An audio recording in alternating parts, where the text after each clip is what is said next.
hello. So it's 7:10. Speak like it's 7:10 now. So I'm only gonna using microphone now because I want to give a mention for gathering everyone.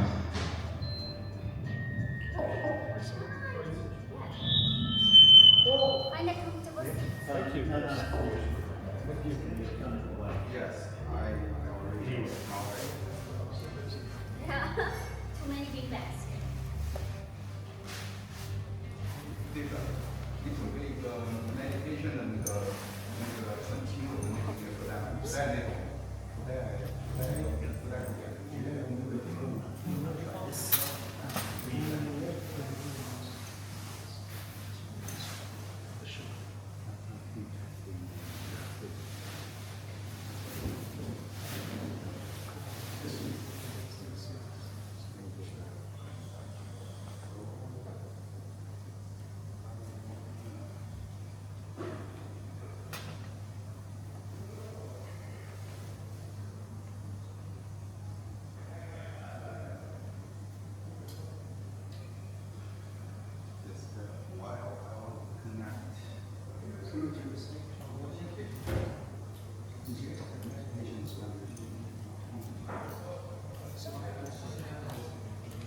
So, welcome everyone coming. Actually, among the attendees is more than what I expected because this event is different to any other healthy related event we hosted here before. It's called a longevity community talk. So we want to give ourselves comfortable, chill, quiet place, and we prepare some fruit, snacks, and organic flower tea. If you want tea, you can take it yourself, or find someone can guide you to find the hot water somewhere. So tonight is coming talk. We want to host this thing is because in the past, how long time is July? July 16th. So it's already a month. In past 1 month, in Four Seas, Ningman, we have hosted like over 10 kinds of healthy related events.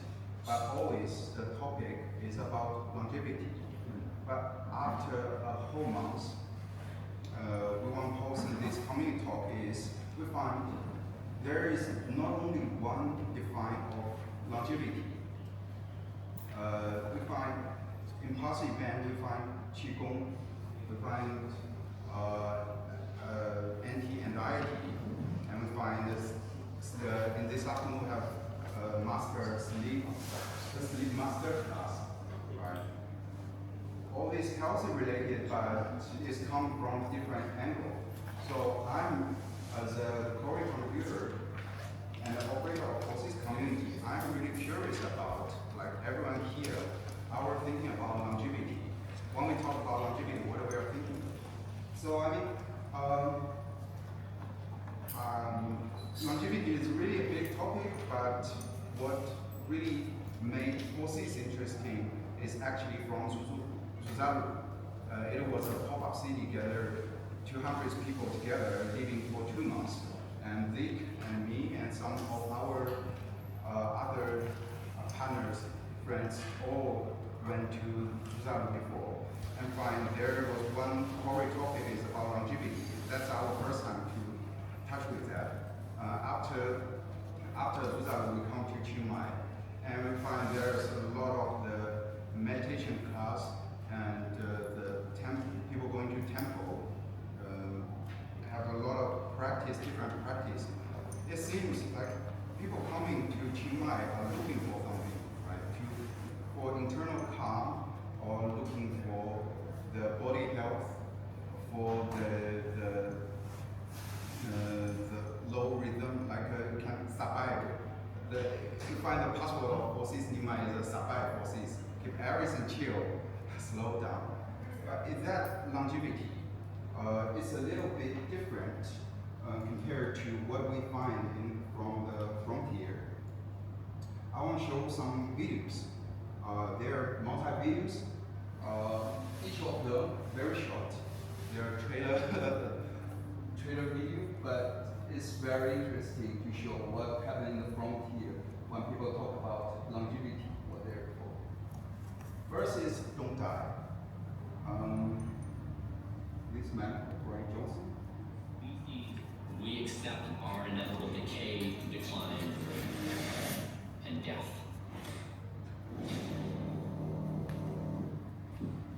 I want to argue that the opposite should be true. My name is Brian Johnson. I've been spending millions of dollars creating an anti-aging protocol. I take 54 pills, red light therapy, plasma exchanges, and I'm going to be injected with my first gene therapy. Thanks, Doc. I'm trying to be on the outermost edge of possibility for the science. We published all of his biometric data online. Every spotlight was turned on Brian. I think his rectum went viral. This guy's in his own world. Brian Johnson is a grifter who is trying to make a quick buck. He's clearly intending to reach as many people as possible. The real question is, what's his motivation? I do worry about him. Yeah, I've never felt more understood by anyone than with you. I really want to have multiple lifetimes with my son. 100 years is not going to be enough. Look, you donate your plasma to me, I will to Dad. It'll be this multi-generational thing. You guys look awesome. This was an event that transcended the trial of the devil. There's no science, it's just attention. It's just these rich Silicon Valley types chasing the fountain of youth. I'm worried for him. We just don't know how he's going to react. We may walk into a future where all of us live healthier, longer. I want to live with everything that I have. Yeah, I hope you don't die.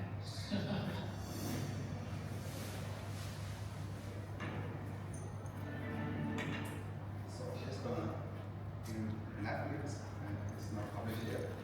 But this shows where we starting to know what is longevity. When we talk longevity, what is happening from here.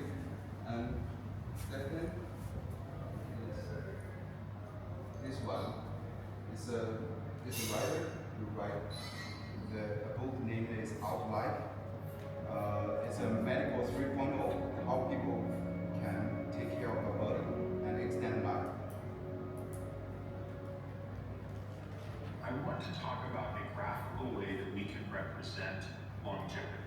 And the way that we can do it most easily is to consider the two age-dependent drivers of health span, cognition and physical performance, on the vertical axis here, while considering lifespan on the horizontal axis here.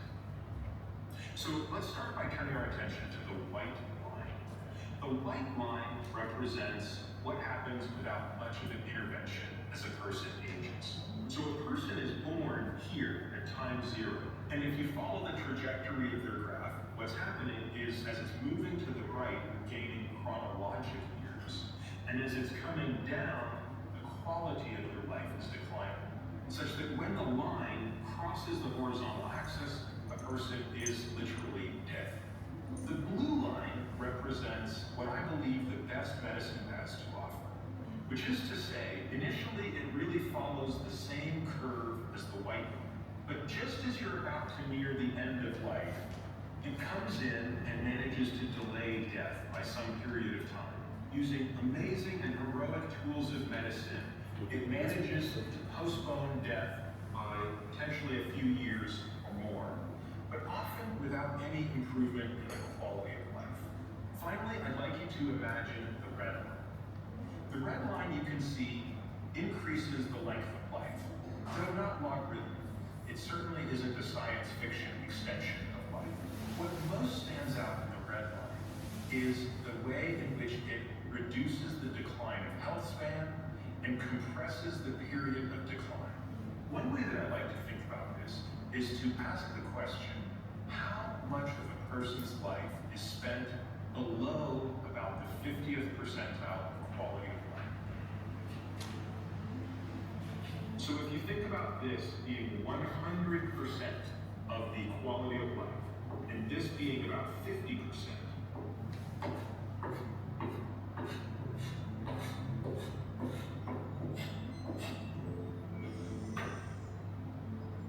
very important metric to me is how big this gap is. That's the period of time that a person spends beneath about that 50% window in which the quality of life is really reduced.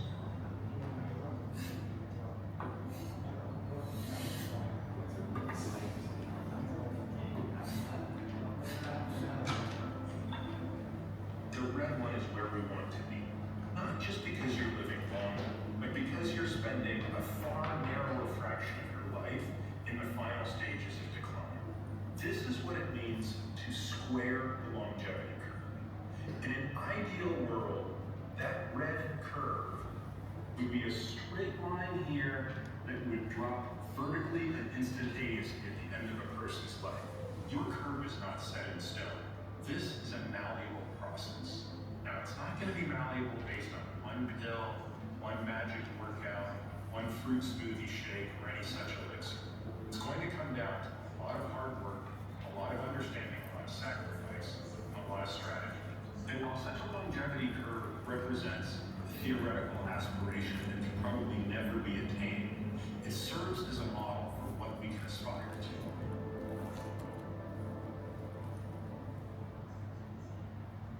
Yeah, it's another video. So I don't want to play both of these videos, but each of them are very short, and you can scan the QR code and the note paper. You can find all these videos. Are we agreeing with that like common sense understanding of what is a longevity? You want feedback now because I have a different concept.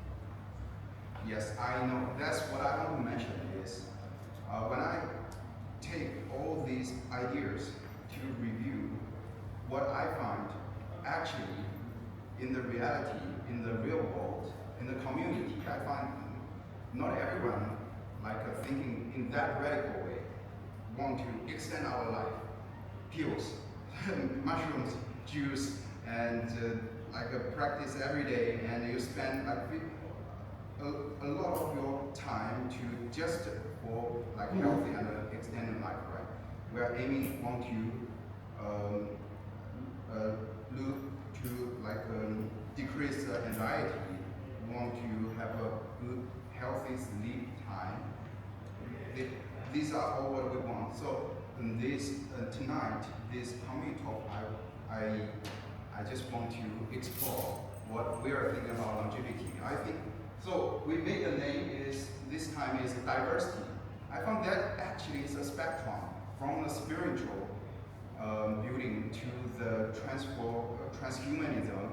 There is a lot of point in middle, right? Everyone in one of the point, but not directly in a very radical way.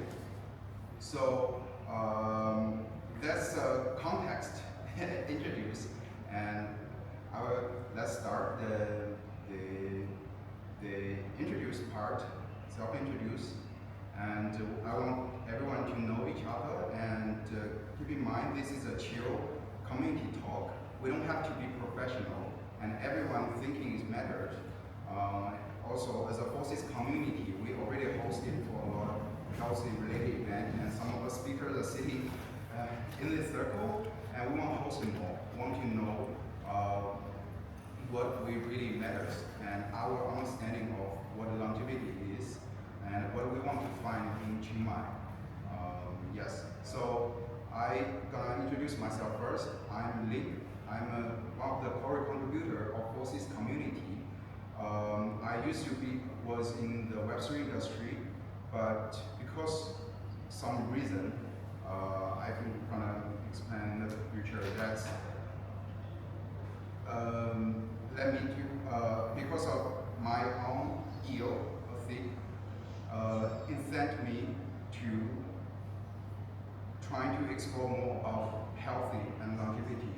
And because of a pain, I have to eat pills every day. Then that also another point to incent me. And I'm also super glad to hosting this event tonight. It's very unprofessional. So hope everyone can speak well and take away something, anything. Yeah. So, I'm Smith. I was here for a workshop unrelated to this, but I talked to Lynn and I saw this and I was very interested. So I was very to be very like a little bit helped and wanted to join this. So I don't have a very good understanding of longevity in terms of science and AI and things that I'm developing right now. But I was very interested in the philosophy part of it. So yeah, just want to join the conversation. Hello everyone, I'm Zik. Also same with Link, we contribute for this. And since like 1 month ago, with summer we together organized all the events in the past months. So around like more than 10 events to talk about, to discover what is people care about the longevity and which part everybody there. Like we find that so many people, they take care about like the science part. Like we test our body to get the data, analyze it, and try to depend on the data to update, to improve our body. And also some people want to from the mind setting or exercise, so many ways to try to do something about longevity. So, and since after this 1 month, because we found that it's really diverse. So like tonight, Link say, well, let's have a longevity community talk. Let's see what is really people care. Let's find some focus and keep going. Because only events, I think, is not enough. So yeah, so that's why today we stay together to talk about the details about longevity. Okay, thank you. Right. Hello everyone. I'm Bruce. I live here. I live in my already 2 years. And thanks to invite me. And I've been training longevity already 2.5 years, I guess. And for me, longevity is not some magic thing. It's I thought it's very basic, very fundamental, very essential. For me, it's a healthy diet and the scientific training and the recover fat. So everyone knows a healthy diet. I've been training in intermittent diet almost 1 year. That reduced the carving of the food. And also I eat salad without dressing as much as I can. I eat a lot of fruit that helps the stomach, the microbiome, and also about the training. I train in powerlifting. I think the strength training is very necessary, very important. You can't be standardized with that. And also I train yoga. Yoga keeps me with body flexibility, mobility, and stability. And also, the yoga and the powerlifting, it improves sympathetic. Also, I want to come down. I train Zone 2 cardio. Zone 2 cardio is a low intensity cardio, and help me. We're gonna have a light talk later. Okay. I know you have a lot of want to share. Okay, So that's me. So don't worry.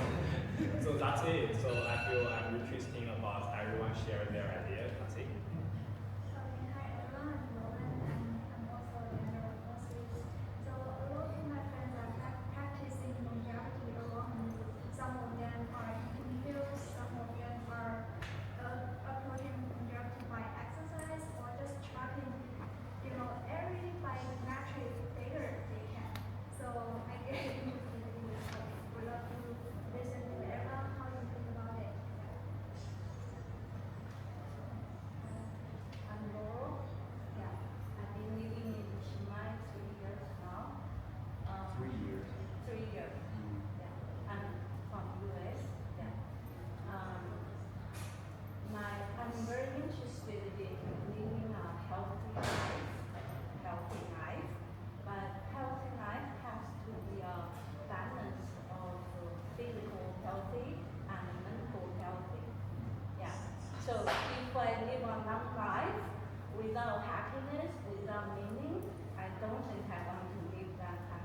my husband Wally.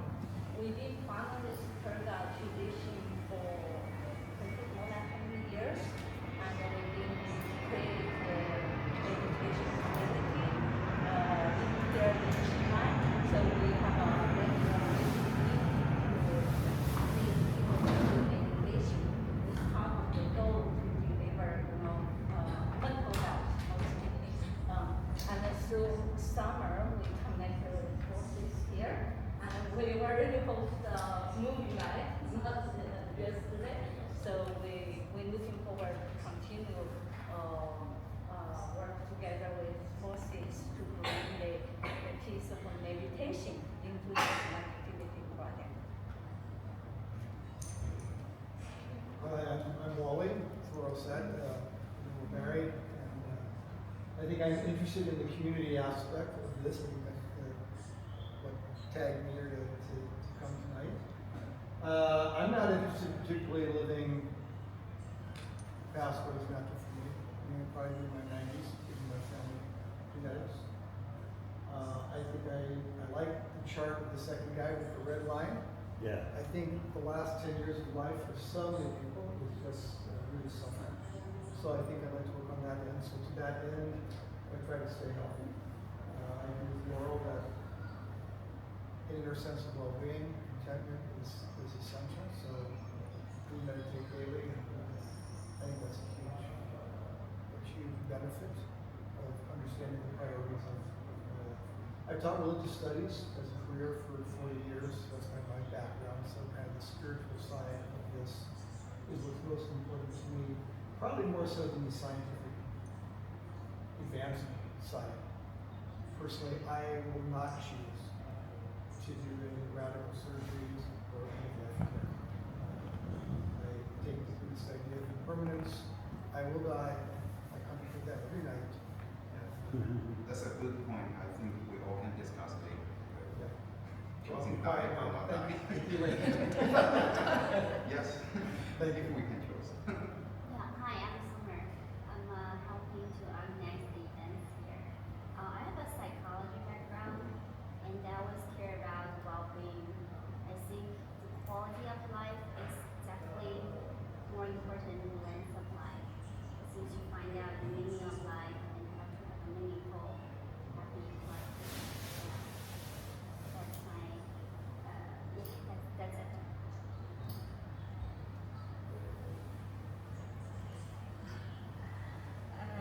I can just speak a little bit English. Yeah.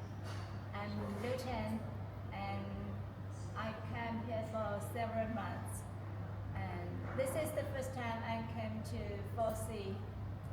I'm concerned about my health, and I'm studying how to contain health of my family, and I'm hard to contain health by calm emotion and health food like vegetarian, and I'm hard to improve the quality of health, and I want to study all of you and how to retain long life and to improve the health of all of the people. Just this. Thank you. Hi everyone, I'm Helen from China. I just obtained my doctorate degree in China. I'm majoring in clinical medicine. I come to Chiang Mai to relax before I work in the hospital. In my opinion, some lifestyles like no smoking and regular exercises or some healthy diet is more important impact on our health. And I was in China, in our country, stem cell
walking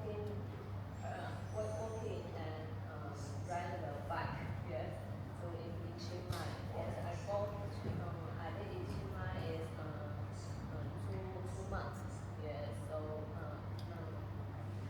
I come to here and I how to contribute this issue, and I want to know to learn how to community, and I learn and I want to help everybody happy, and include my friend and my family.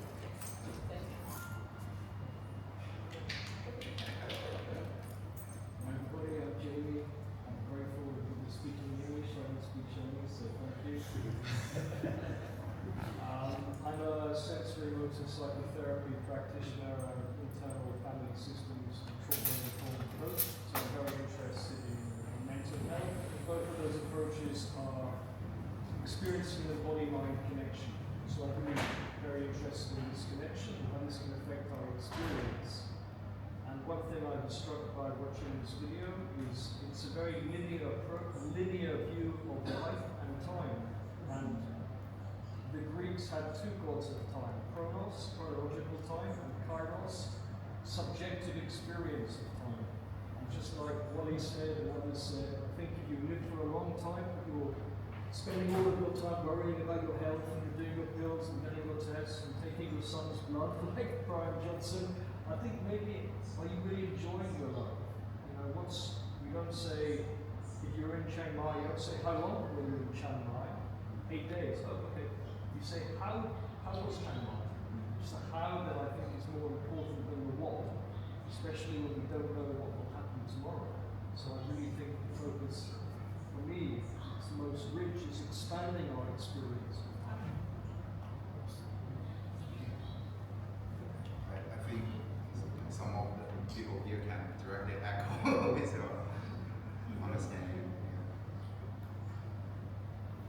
Hello everybody, I'm Richard. I try and keep it brief. I've done some talks here. My background in this area started in Chengdu in 1989, where I had an initiation from a Taoist master, where he was in a clinic using qi. Yeah, and so I understand some Chinese, and I would like to thank everybody for speaking in English, because my Chinese is not good enough to speak as well as the worst of you. Yeah. And this man was healing people with diabetes, multiple joint rheumatism, cancer, continuously bringing people back to life. His clinic was known as the bus stop before the crematorium, and by the local Chinese, because you could get off, if you were going to die, you could get off the bus at his clinic and you would live. And it blew my mind. And it blew my mind to such an extent I was having mental health trouble, because I didn't know who I could talk to, because I wouldn't say I really had mental health problems, but if I talked to somebody, like my family, they thought I was schizophrenic because I was perceiving energy, because I was perceiving things from a different point of view. So I kind of shut it down quite a lot. I went and studied clinical massage, naturopathy, so I got the German license for naturopath. Then later I taught Kung Fu professionally, Chinese Kung Fu, and TaiJi, WuWei practice, and TaiJi in Germany. And then, so I haven't even talked longevity yet. And then I moved to Hong Kong and studied psychology. And during that time, my daughter took her life.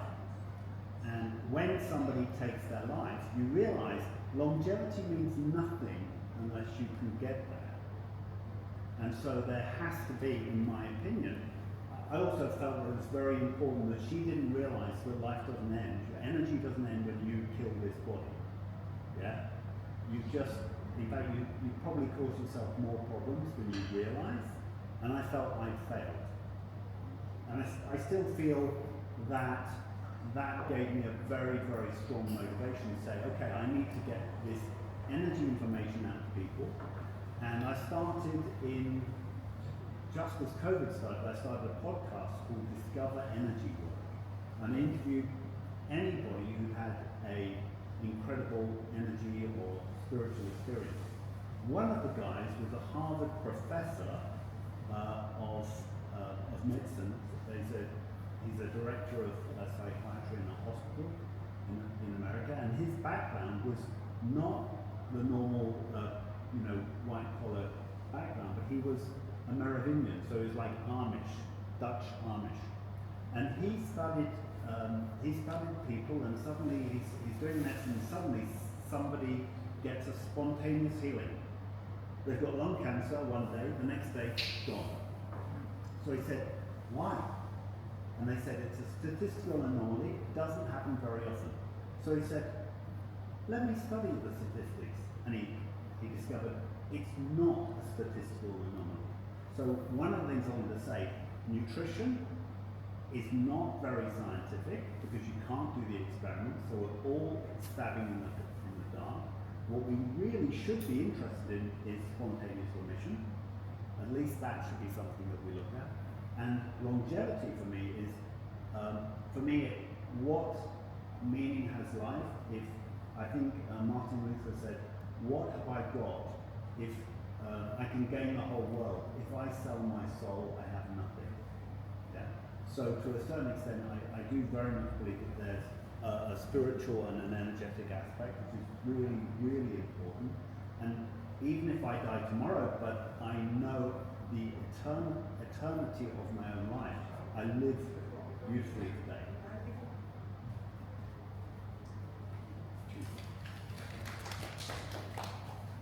My name is Renee. I was invited by Richard, and thank you for creating the space. I'm very interested in the subject, and I'm interested, after a long journey through a lot of things, I'm interested in the power of the mind.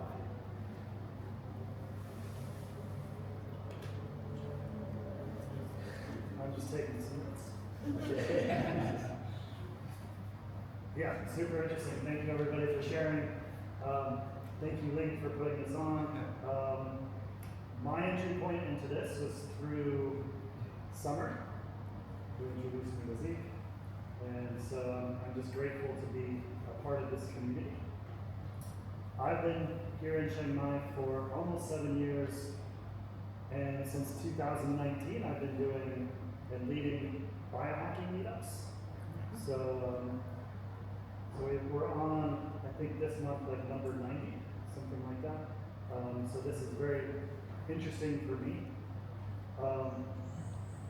Did I mention my name? My name is Jason, by the way. Just presented a sleep masterclass here. So I've done a few of these here in Chiang Mai, just to help people with their sleep. Yeah, so I've been doing the biohacking thing for about 10 years. I'm a certified drug coach, bulletproof human potential coach, and I lead ice bath experiences here in Chiang Mai. So I lead people through breath work, cold exposure, heat exposure, and really I guess the goal is to help people with their everyday energy. And so for me, the workshops I do are such an amazing experience because pretty much, well, I guarantee you'll do 3 things in my workshops. You'll do breath work to prepare for the ice bath, you'll do the ice bath, and then feel amazing. Guaranteed. Or you have to try it. So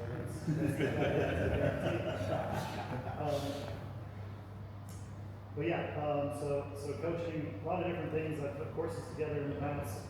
We do have a Telegram group if you guys are interested. It's just at Biohackers Thailand, so that already exists. So just a way to group more people together, because I think this is a very interesting movement. So we can always join forces with more people. Maybe bring all of them here, although they seem like a shy group. They don't. When I invite them in the Telegram group, almost nobody comes anymore. the biohacking meetups are now grounded as Zen Strength socials. So Zen Strength is my brand, and so we do monthly socials. That's it. So looking forward to hearing more from you guys. Super fascinating what I've heard so far. So that's it.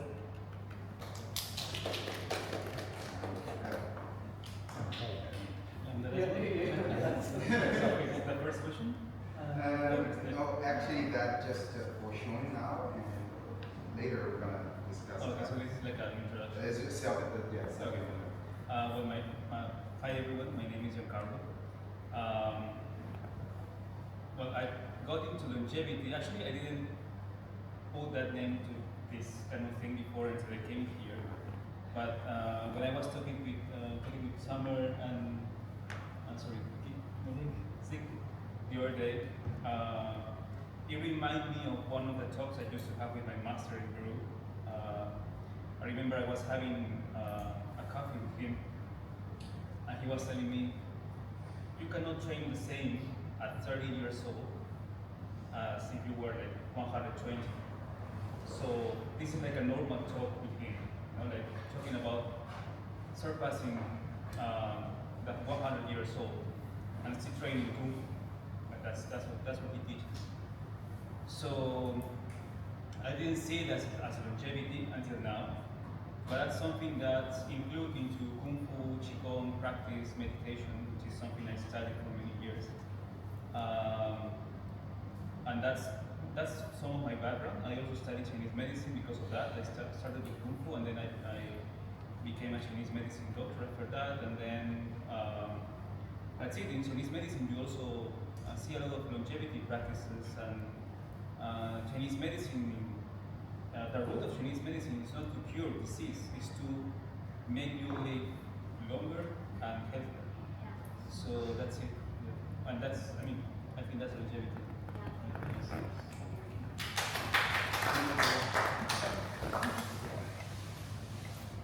So that is really great. we spent over 40 minutes to have ourselves introduced, and very excited to me actually is tonight. A lot of people coming here not only want to know what is longevity and how to keep body health, but also teaching and self-practice, and also did the contribution in forces here. And I want to have a quick review about what happened, what events happened in the past. And I want to show actually there, like Jason, Richard, Chen, and some of people sitting here all teach it others in this place. I think that was absolutely we need to mention. That's it. Okay, I made a poem of that. So in the past, oops.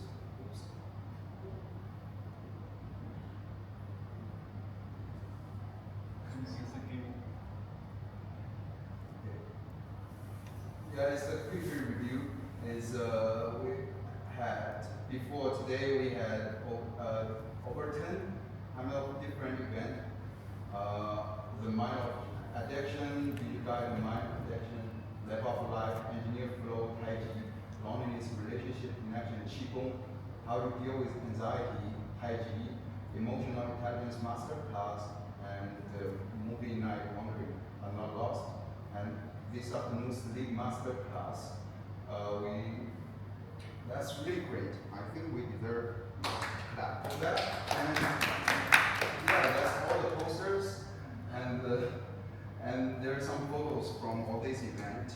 I really want to thanks to everyone, but I don't want to think myself as a host tonight. I'm just a facilitator to sitting here to tell everyone the thing, but actually I want to thanks to and the contributors in forces who help everything, and Vic, yes, Vic quoted the space, and also Summer. Yeah, everyone knows Summer here, right? Yeah, connected everyone and introduced forces to everyone and involved everyone to coming here. Then we this night. Even though I cannot expect how it's gonna go going on, but yeah, we do have some preparing for thinking and discussion. And I want to, sorry for that didn't give any preparing for actually everyone speaker. Even I asked Summer help me to invite like Richard join to have this lightning talk, but he didn't give any topic. So, but I was showing some of these questions. I want to give this in time to us. Later we can discuss about that. Yes, and some deep thinking question is for us considering here to know more deeply about our ethic thinking about the ethic and moral, how we feel longevity, and how we feel all these radical ways. If we deploy this in our body, are we going to choosing to die or not to die, or what do we want to pay for that? So, but before that, I think here we need a meditation session for calm down. I know everyone maybe feel a little bit excited here. But I asked Michelle. She got sick today. Yeah, Michelle sick today. So maybe, yeah, we got a meditation master here. They can lead us to do a meditation here. Yes. Anyone can lead the meditation. This is a community congregation, so yeah, anyone can lead. We can have 5 minutes meditation and give these questions, in our mind, and really to start. The questions. My eyes are not good. I can't see the questions. Can you read them to me? Yes. So, what Sume today coming to help me to with the English part. And help me to read that. Yeah, sure. This is like initially we're trying to have an acting talk, like everyone talks about something that they already done or want to do and things like that. So I want to add some guiding questions that we want to talk about. But seeing that we can have our own thoughts and like we'll just see where it leads. But for now, some guiding questions are like, what habits? Was there a moment or story that sparked your interest in longevity? And I think some of you already mentioned that. What habits or practices have you adopted to support your lifespan or health span? What have you had to let go of or sacrifice in the name of living longer or better? What have you gained from your longevity journey that you didn't expect? What changes, physically, mentally, or emotionally, have you noticed since starting these practices? What ideas or tools from science, philosophy, or tradition do you think could truly shift how we age? So those are the things that we want to, the guideline that we want to talk in this conversation, but of course it can be very dependent on our experiences and thoughts around this. Okay, you want to start with the meditation? Would it be too much trouble if we could ask you Let's just count for 5 minutes while playing the music, and then like anyone can start it to speaking, and anyone can echo at the same time. So it's very chill. There are no other rules.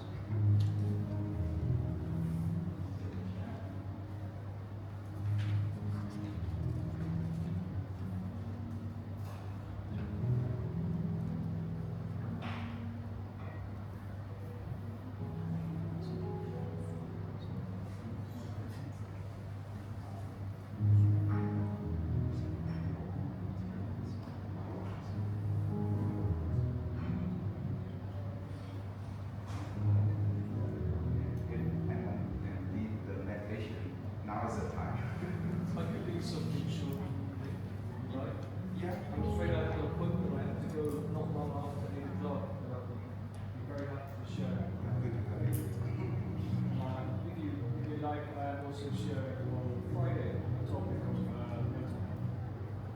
4 p.m. Sorry to interrupt.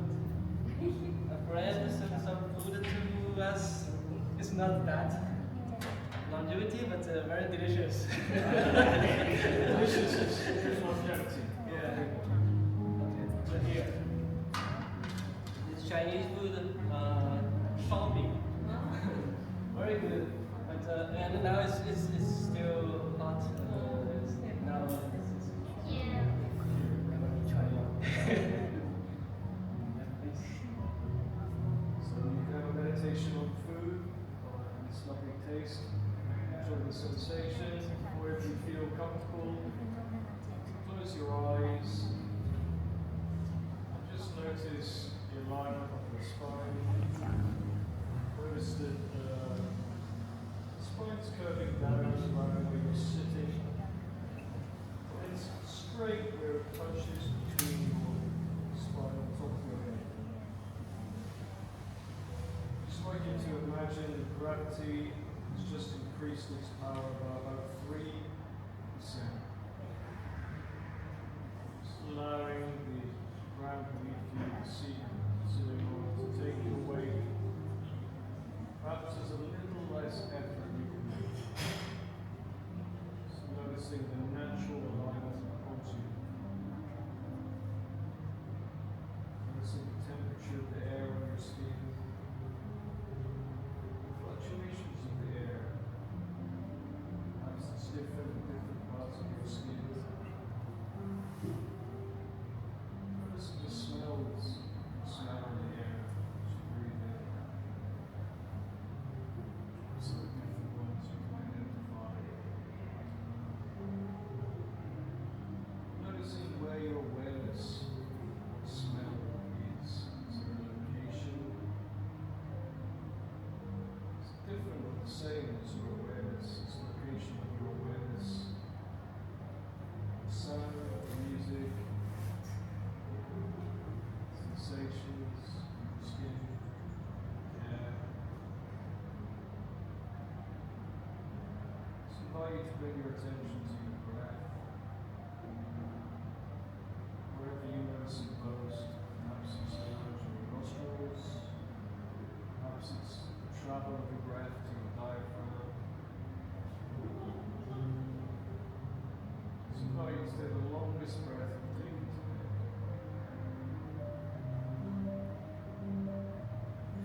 Breathing out through your nose or your mouth. Extending the out breath a little bit longer than the in.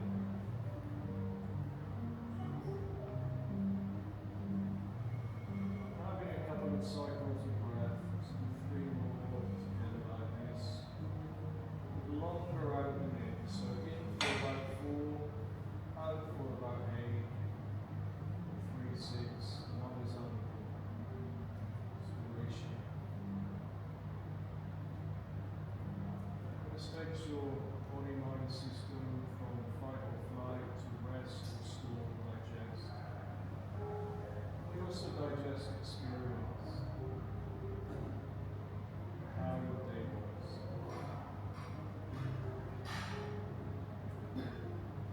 Finding to place your hands on your belly button or belly button, just noticing the swell of your breath.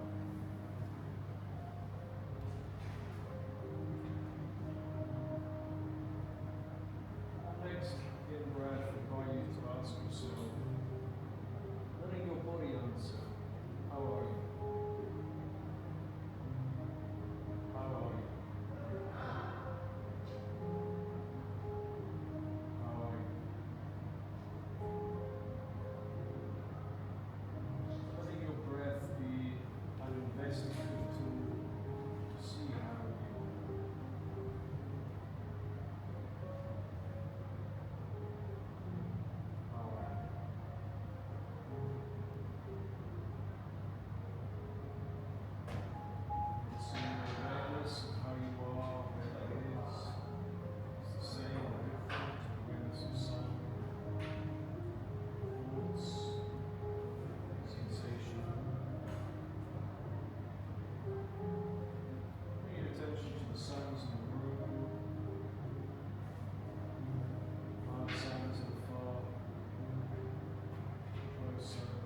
interesting light coming through your eyelids. When you're ready in your own time, open your eyes to the present moment today in this group discussion with people around you, object. Your hands are squeezed as you start to open your eyes, squeezing the legs.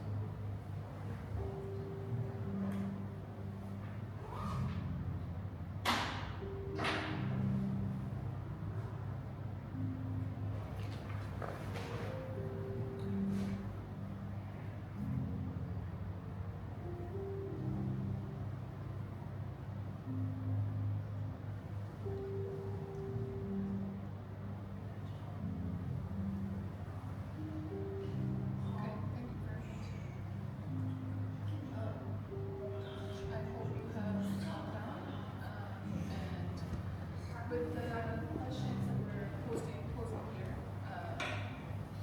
I would like to go through. I was thinking about one by one person, but I think it would make more sense to go through by question. I'm sorry, when do you say you have to go?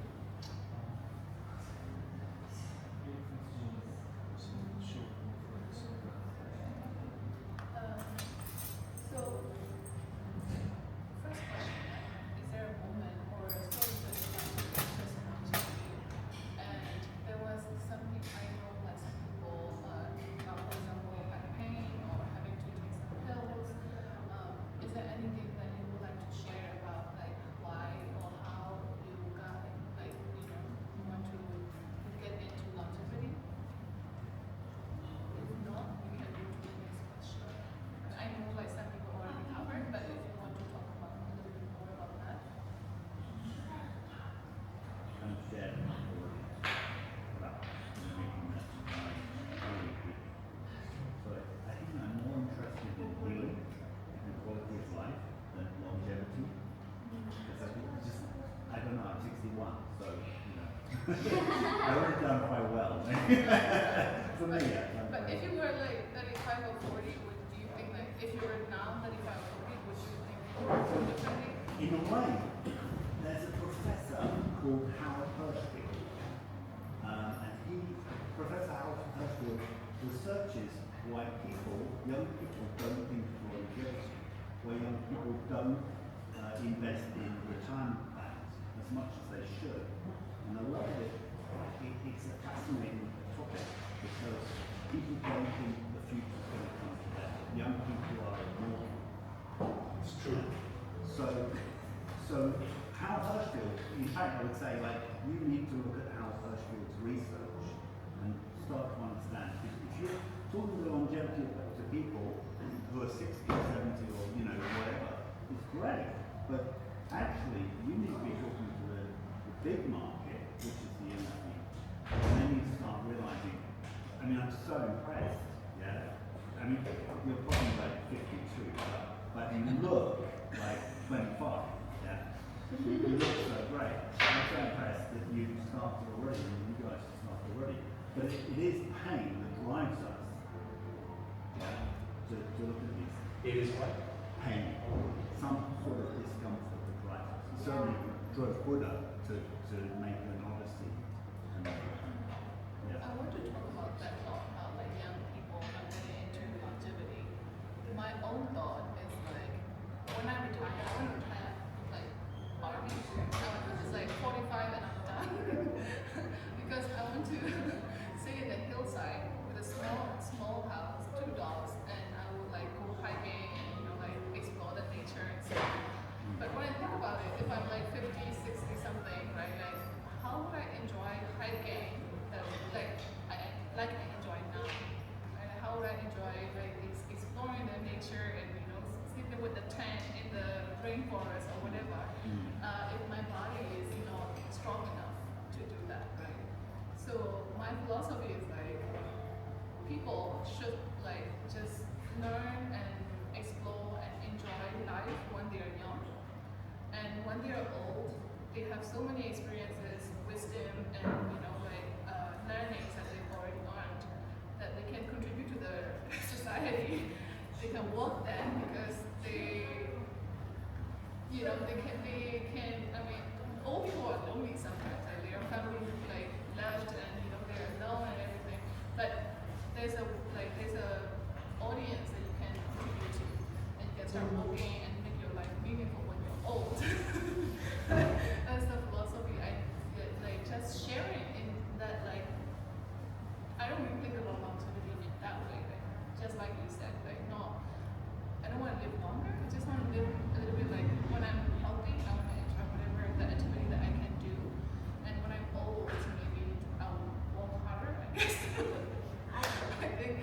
I kind of think that everyone should do that. You know, when they're young and they should do whatever they want, and then when they're more smart and mature and full of experience, they should share. I actually have a different thought because I'm also kind of young, but I never planned for like when I would like 50, 60, what should I do? I'm trying to be present. If you can live if you can like live well in the present, you will live well in the future and also the past. If you're not doing well in the present, you are not going to do well in the future or the past. You get to the future and it's still the present, right? Yeah, So exactly. it's That's my present. philosophy. So I'm trying to live every moment of my life to the most. I think I got a problem with that. I'm so sorry. I have a problem with that. I think living in the present is an anesthetic.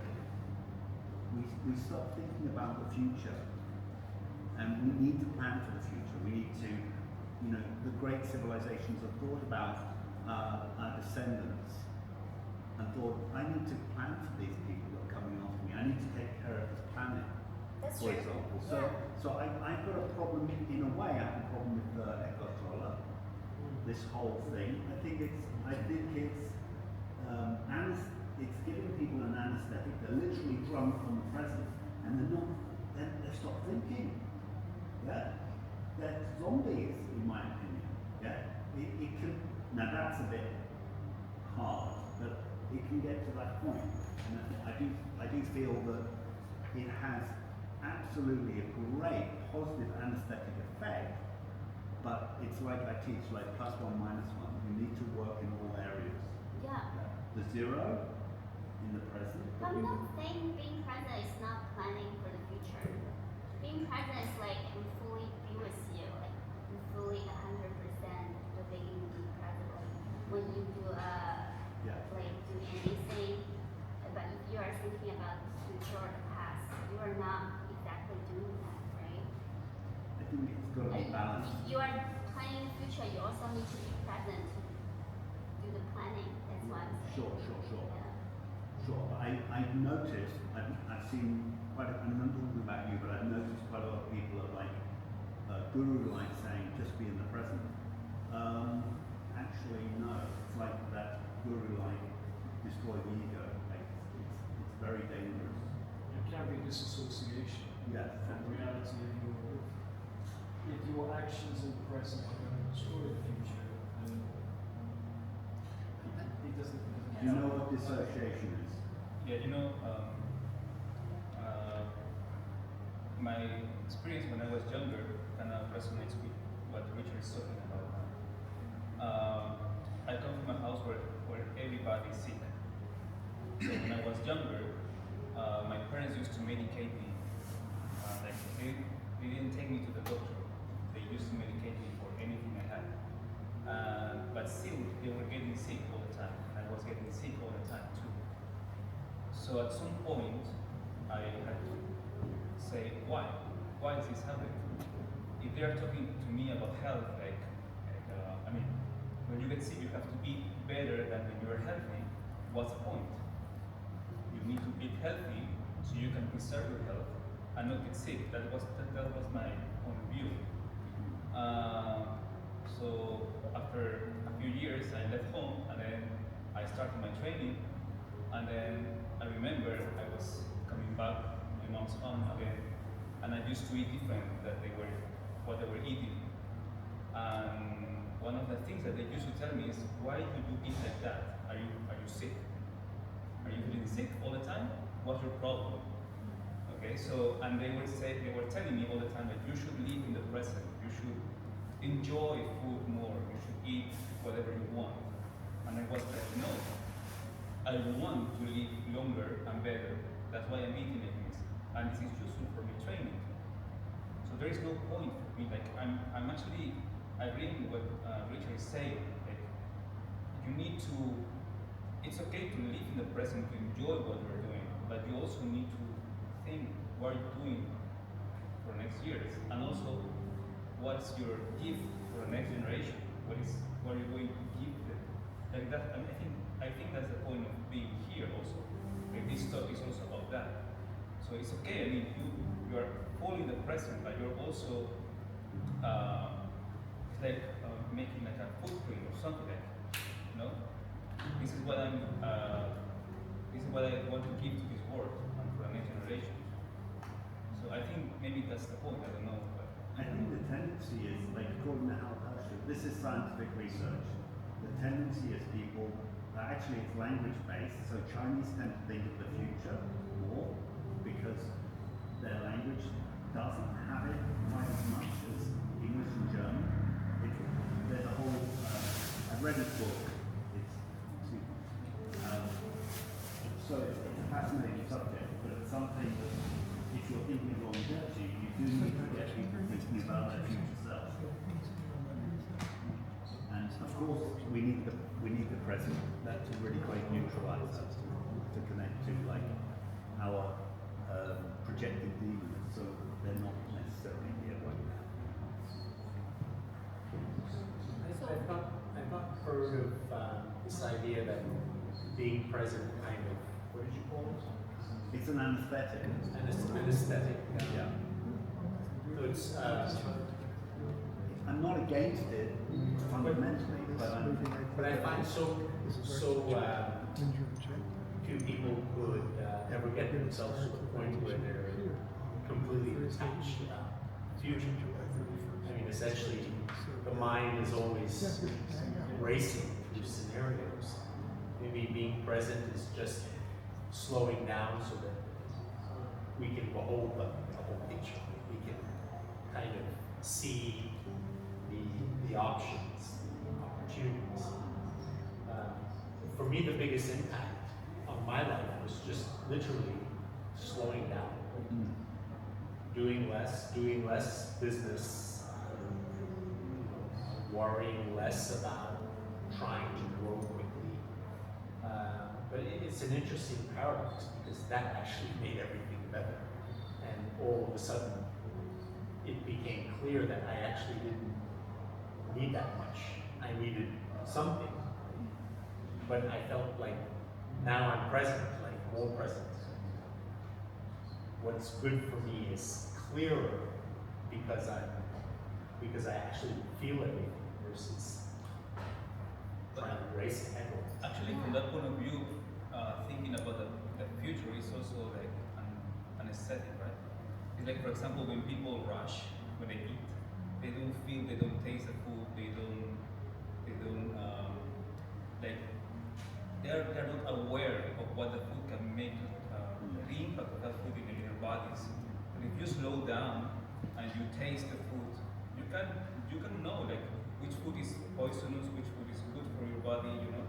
But if you are on your thoughts all the time, it's also kind of that, like, yeah, like you are sleeping, like, I don't know how to say it, but you're sleeping all the time. You're here. You're in a trance, like you Yeah. know what you're doing, Yeah. what you're doing. Yeah. I think I'm having that problem. It's more like, yeah, it's like maybe what Summer wants to say by living in the present is like being more aware of your environment, your body, and your mind. Maybe that's. Yeah, exactly. So in meditation, we always stick on this knowing quality of our mind. We call awareness, right? So our mind always knowing, yeah, knowing whatever. We didn't say, oh, you cannot think about future. Of course, we think about future all the time. But while you are thinking, you know you are thinking. You are not lost in your thoughts. That's the key. Yeah. If you are daydreaming, you think miles away. You don't even know. You're totally wrapped up in your thoughts. Then that means you are not at this present moment. I'd like to come back to the question, if that's possible. Great idea. Well, go for it.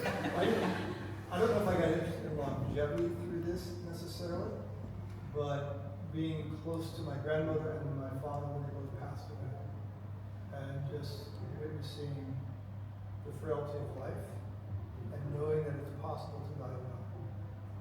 also realizing that it's just a breath away. And so the sacredness of life, the preciousness of life, how to guide well, how to guide the degree of consciousness, those kind of things, I think hooked me That's beautiful. into thinking about those sorts of issues and how to prepare now for that eventuality. I'm the oldest one here, I think I'm 70, so I'm probably closest to that period of time in life. So like I said, every night I do a little meditation about my own death, just to recognize. Yeah. So anyway, that was my step into thinking about these things. I think that is great. Like I don't know if that's too morbid to focus the marketing on death. Like have you thought of dying well? Yeah. But it's very punky and it's very different. Yeah. Here's a book of I think this is also where I was started to thinking about longevity is like I'm 29 now. Like in China, in the traditional world, they're like over 30 is before 30 you're in one stage of your life, and over 30 is another stage. You have to build something and belong to you, and you have to do a work. You have to find what is your native job, what do you have to do, right? And at that time, and I was young, and through a tweet, someone from crypto mentioned you because of the exchange and do a lot of exchange and high pressure, and the kidneys have a problem, and I found shit. I found the same phenomenon. I should do the check, and I go to the hospital and did the check, and find shit. I have the same issue. Now I feel soon at the when I get the report soonly I find I have a problem. I may gonna die. This is a big issue. I have to take care of my health. If there is a pill that can cure me, and I find the reason why I have a low energetic, why all these issues reason I find it, and that made me to rethink about death.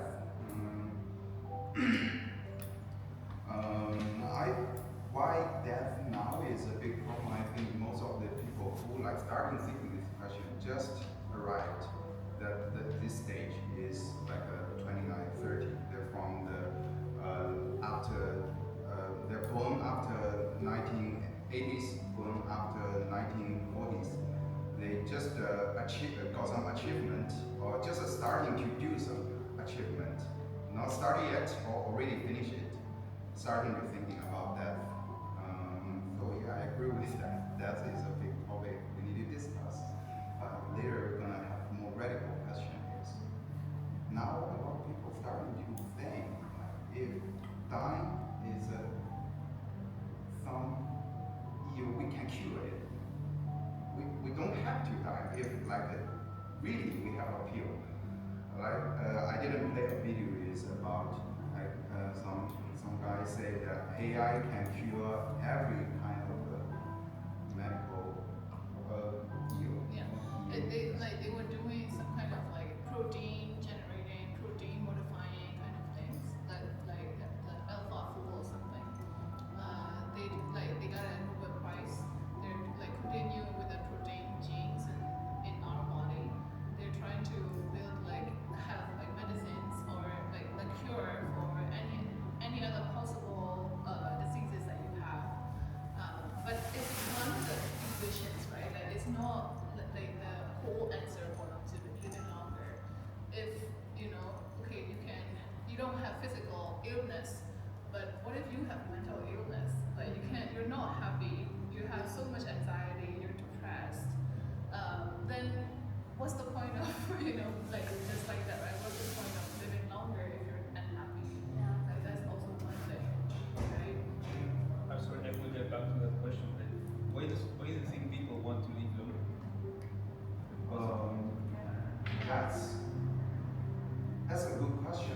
is, but actually the answer is not from me, it's from my friend, is we have no choice. Why we choose longevity is because we have no choice. Is someone made that, and someone already been living longer. It is because it wasn't an option before, but now it is. So it is already there. You choose, or you don't choose, but others choose. What do you think? So it's very ethical. But I think there's, I guess from a larger perspective, perhaps, in Buddhism we talk about the view. And so here, there can be a view about life. So if one's view is, I have this one life of 85 years, whatever, and then, I cease to exist. That's one way to think about it. If the view of life is that I'll have multiple lives, through reincarnation, through this philosophy, then maybe death is not so much a scary thing, and it's just I've been through it many times before, perhaps, and it's just one more challenge. I grew up with literally, I can't explain it, but I grew up with a firm belief and understanding that this is one, and there were many before and after, but it's not something that we can actually rationally explain. I guess that's the biggest challenge we have. You cannot prove, but even if you don't need to prove, it's hard to kind of take the leap into that mindset, because everything we know is this, right? And there is a sense of that whatever's behind that is completely unknown. And so therefore we choose to focus so much on this, which is actually very exciting, right? I mean, this is exciting, right? There's so much great stuff in life. So when we talk about like mental health and stuff, right? Like if we're talking about, modifying our genes and DNAs and like proteins to cure the physical health, they have done so much before as well to help with like mental health. They had like so many scientific experiments on brains. They did like electric, kind of like they find sensors and they find parts that works for pleasure sensor or like the radical thinking or whatever. So there is a chance that it could also improve, and you can modify your how you feel, how you think about or the satisfaction of like how you set that happiness, right? But you could do that now. We could Yeah, go right now yeah, and we with would the still do it. practices. Or is that really what the answer is? Or is that really what kind of life that we're looking for? I mean, I want to respond to something you said earlier, if I may. I was a teacher, and so 3 months a year I had vacation, plus Christmas and Easter. And I would tell my students, I'm taking my retirement now, like 25% each year, while I'm young, while I can do all the things I want to do. It wasn't great pay, but I retired every year. And so it's an occupation, it's a great occupation. We've been very fortunate to be able to retire well and young. She's young, I'm not. And the other thing you said was old people can give back. I think people like Richard and myself, the oldest ones here, would love to give back. I think the elderly are a great untapped resource in society for the young. My older brother used to say at the coffee shop every morning in the local village, there's guys sitting around BSing about what's wrong with the world and the political solutions. Nobody wants to hear it.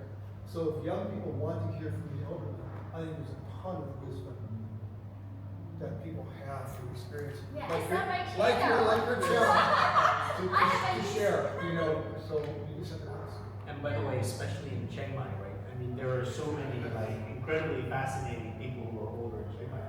It's unbelievable. I think it's like the most fascinating city in the world that way. If you look at the amount of extremely experienced, intelligent, bright people, part of the reason I moved here is because it's unlike any other city I've ever lived in. So what excites me about what you guys are doing here, and I said I was attracted to the idea of Chiang Mai is very transient in our experience so far, 3 years, it's become a long time. So to have at least a core group of folks who are being together regularly to talk about important issues and to help with health and benefit others, I think that's beautiful. So I think it's wonderful what you're doing here, and what you're starting. So thank you very much for the vision. So very thank you. Yeah, and I think loneliness is probably the biggest reason people short the life. Since I started studying, so community is really important.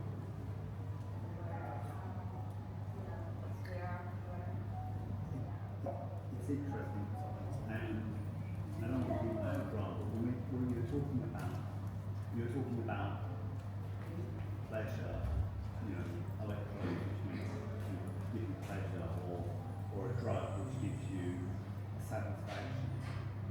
And I think probably all of you agree, there's this tendency, these old ideas, to try to find this balance point,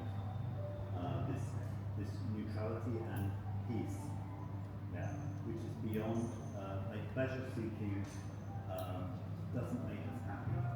That's what we know that from psychology. Compassion, sharing, connected experiences, they make us happier. And when the energy is centralized, in Chinese medicine, we know John Carlos is a doctor of Chinese medicine. Chinese medicine is based on this concept of just bringing things back to balance, constantly working to bring things back to balance. So there was even a study that being too healthy is unhealthy. Because it's not balanced, right? Yeah, because you're so anxious about not eating something that actually now you've caused yourself another problem. So you've got to find this, the middle, the golden road, the middle way. Middle way.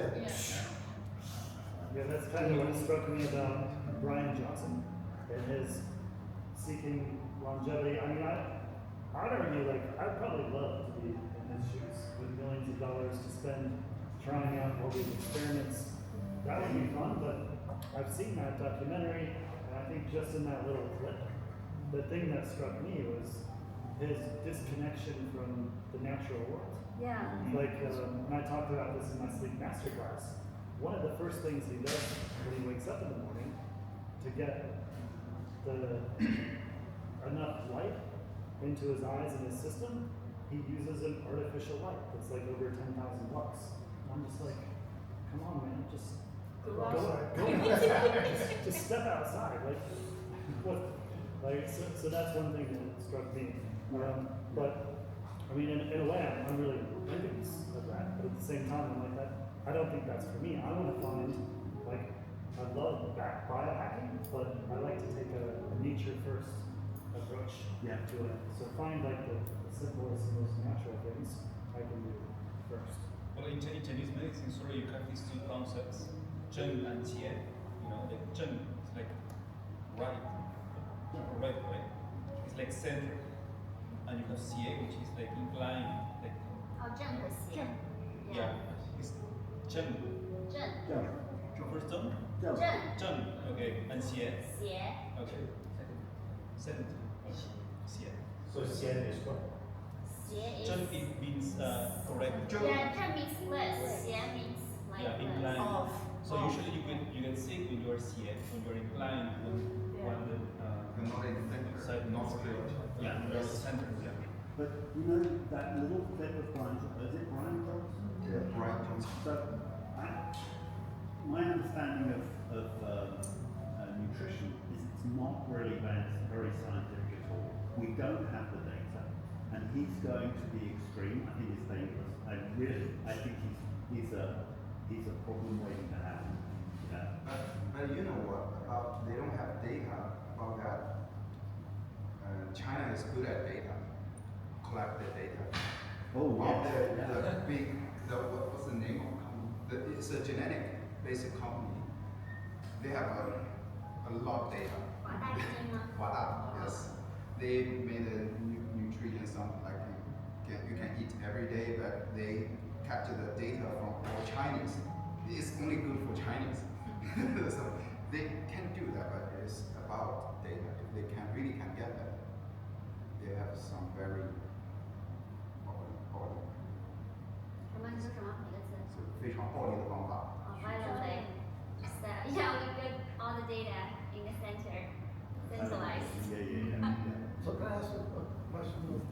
So is the issue or the challenge, the topic, is it longevity, living longer, or is it living well?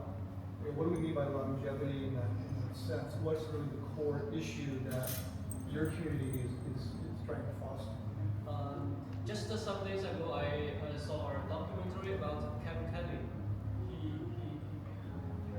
Kevin Kelly. Yes. The journalist also asked him the same question. What is longevity in his mind? He said that longevity is not only for living longer. If only living longer, it doesn't make no sense. So it means healthy and living longer. It's like the guy. Yeah, the second one. Yeah, this is the longevity. So, but before when we talk about the longevity, it always means okay longer. Just to talk about longer, but in our opinion, it's just a part. The longer is you cannot refuse because our society, all the technology will bring us to live longer. It's natural. It's we have enough food for everyone. We have some kind of enough technology, medical to make our physical body and mental health better than before. So you have no choice. You have to live 100 years old. Before maybe 60 years old, okay, it's kind of you can escape from this world, this suffering world, because you will die like 60 years old or 70 years old. But now we don't have this kind of choice. So can I push back a little bit? Yeah. Is this a wealthy country's position? I mean, mortality rates around the world, maybe they're increasing, but not at the kind of limits that perhaps you're talking about. And so the idea that we're all going to live to be 100 because of the trajectory of human development, I don't know if that plays well in poor countries around the world, where kids are dying and where people are suffering all sorts of diseases. Until we have a political structure, a global political structure, that's going to give those benefits to every person, that vision is not going to occur, and it's not universal. Yes. Even the promise we cannot ensure. If you have that pill, are you going to sell it or are you going to give us? Well, that would be the other thing. You know, it's nice to say, I'm going to live to 100. I don't know if economically that can afford to occur. And I think for a lot of people who are already elderly, growing in poverty, I mean, so again, I don't want to be anti what you're saying. I want to be realistic in whatever your vision is, that it makes sense not just in Shanghai, but in other places as well. If you're building a new paradigm, I get a sense of what you're wanting to do, right? Change the paradigm. About paradigm, I really have a view for it's a longevity city. No, that's good. That's great. Yeah. But it's a longevity city for speed up do the scientific research for that gathering. There is a talk. Lawrence. In San Francisco, actually. Can talk about why it's important and how you can create an MVP for your new cities and countries. If you wanna listen up, this is important. You are all infected now with a terminal disease. It's called aging. I have it too. It's called life. My father has it too. Unfortunately, he actually got diagnosed with terminal cancer.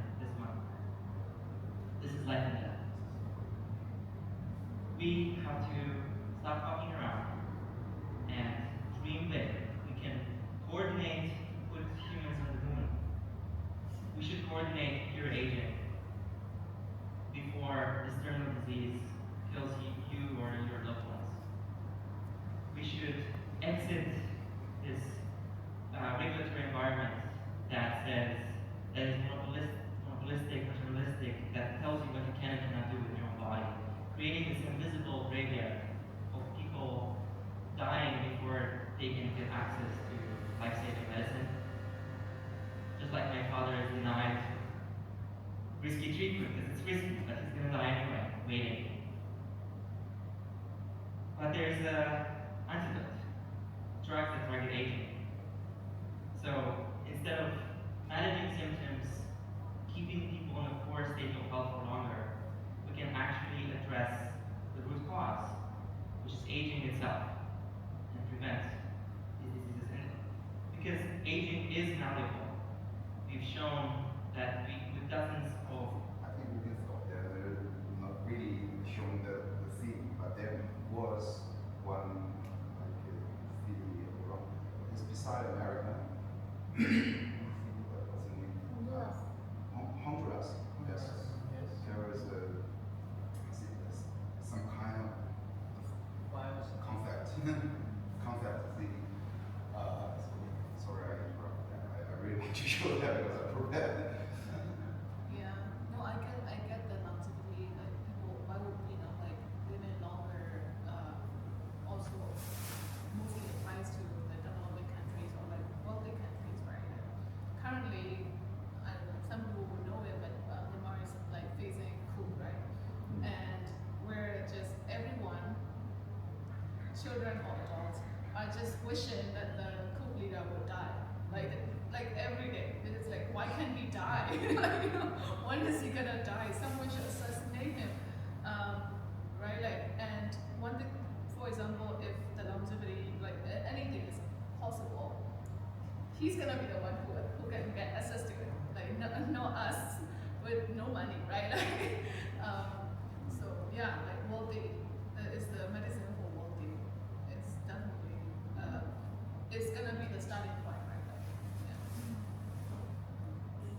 Yeah. I mean, isn't it like typical of the Chinese emperors got the pill of immortality, and Mao Zedong had many virgins to try to keep himself young, so he would, wouldn't get old.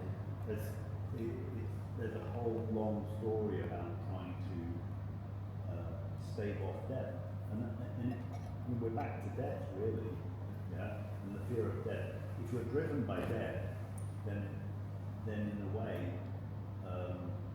by a fear of death, then the best thing to do is face it from the beginning, so that you take the sting out. Wait, I think what I hear, I think everyone here is interested in living well, having healthy habits, whether it's diet, exercise, sleep, all these things, right, and how they energy and movement, and understanding that. So I think that's common ground, at least what I hear, so far. And some folks here are a little more technical and scientific, and others are less so, perhaps. Maybe with that, should we go to like the habits and practices that we've adopted to support our lifestyle, lifespan, health span? Because I know for a fact some of you or some might have some things that you've developed. For example, like Bruce. Yeah. So Bruce, what motivated you to take such a keen interest in your health and diet and exercise? I don't know. For some reason, I realized I must take care of myself. So because I came to Thailand and just stay here alone. Of course, I have friends, but in general, I'm living here alone. So I need to take care of my body, and I know my family can help me. So I need to do my job. I am fully responsible for myself. So I'm start to learning some nutrition knowledge and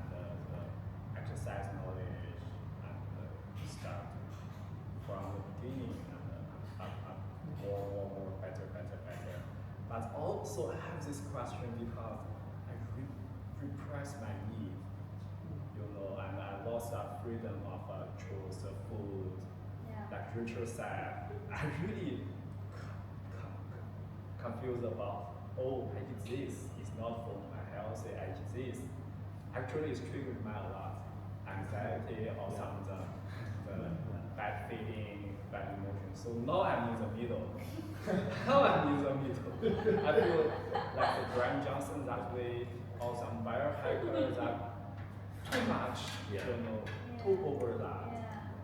And that's so you're saying you were more obsessive before, so trying to eat too healthy and you kind of feel stressed about it. Yes.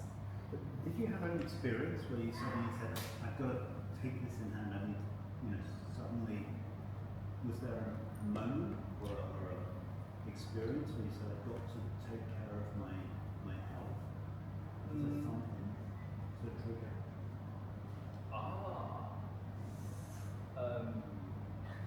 I don't know, it's hard to say. It's, maybe it's about my family, the trauma. I have a problem issue with my parents.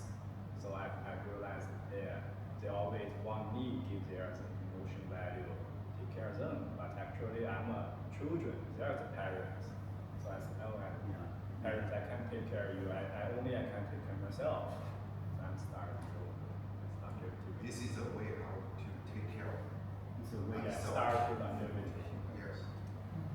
I heard from you mentioned with me before is like try all these nutritions, no matter nutritions or is how to cure this medical thing, this like your prime products. Trying different things.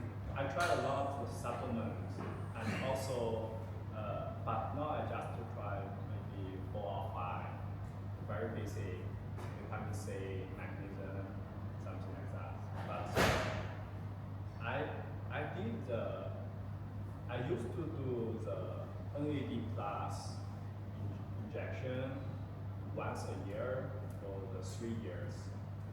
But right now I feel that's not necessary. Yeah, very expensive and also not necessary. That's not. Did you see any difference after trying that? Lost the money. The NAD plus will immediately improve your energy and makes your body recover. But that's, even the scientific, they have some research. But for my body feeling from these 3 years, I feel, if you have some the hard work to do, some the presentation, some the important moment, if you do this NAD plus injection, I feel, it's okay. But for the longest health, the lifestyle,